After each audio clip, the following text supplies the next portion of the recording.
When the time comes, do you have an answer for your faith? Do you have an answer if someone asks you why you believe what you believe? Moses in Deuteronomy chapter 6 verse 20 to 25 tells the children of Israel, "When your sons ask you in the time to come, saying, what do the testimonies and the statutes and the judgments mean which the Lord our God commanded you?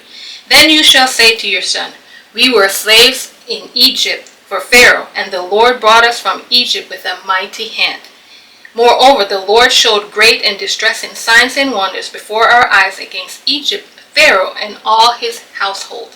He brought us out from there in order to bring us in, to give us the land which he swore to our fathers. So the Lord commanded us to observe all these statutes, to fear the Lord our God for our good always and for our survival.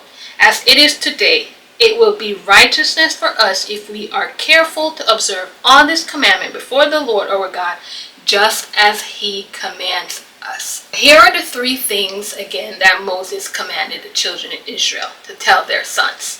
Number one, we were Pharaoh's slave in Egypt, but God brought us out with a mighty hand. And number two, these statutes for us to fear God and for our good always, for our survival or to preserve our lives. Number three, it is righteousness to you if you observe them. We must always have an answer to give someone the reason for our faith. 1 Peter 3:15 tells us, "But sanctify the Lord God in your hearts, and be ready always to give an answer to every man who asketh you a reason for the hope that is in you, with meekness and fear."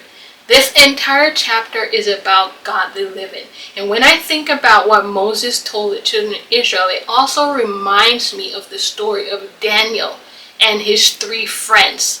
Daniel and his friends were actually sold into slavery by the king, because he wanted to keep control of the territory.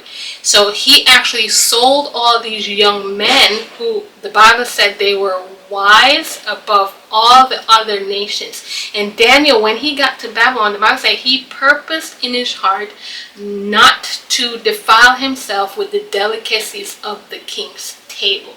So the question arises then is, when the time arrives, not if, but when the time arrives, when our leaders decide to sell us out, when the people we love or the people supposed to love us decides to sell us out to the nations, to the systems of this world, do you have what it takes to hold on to your faith, knowing why you believe what you believe? See, Daniel purposed in his heart that he will not defile his temple with the delicacies of the king's table. And he even told the man in charge, he said, "Test me for 10 days and see. Give us just vegetables and to eat and water to drink, and see if you will not find us even smarter than all the other young men among us." And that's what happened. After 10 days, Daniel and his friends were found wiser. With the three Hebrew boys, when the king decided to build his golden image and they were to bow down and worship before the image, they said they will not bow down. And the king put them in the fire furnace, and they were like, we will not bow down. We know that our God will deliver us. And even if he does not deliver us, we still will not bow down. Ponder this. Do you know how to answer the question why you believe what you believe? And we can use what Moses told the children of Israel as a template so that we can always have an answer for someone, according to 1 Peter 3:15.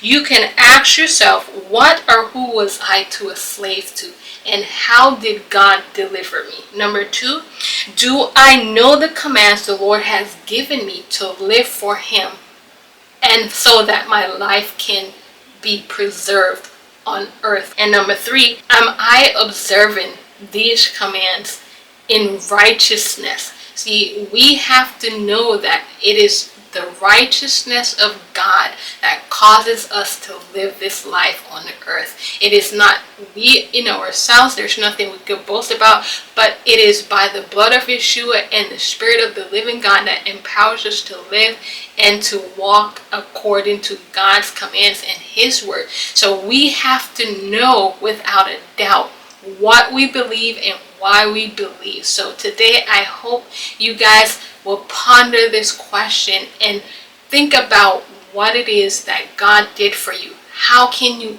answer someone when they ask, why do you believe? What is the meaning of your faith? Until next time, be blessed and have a great day. Shalom, shalom.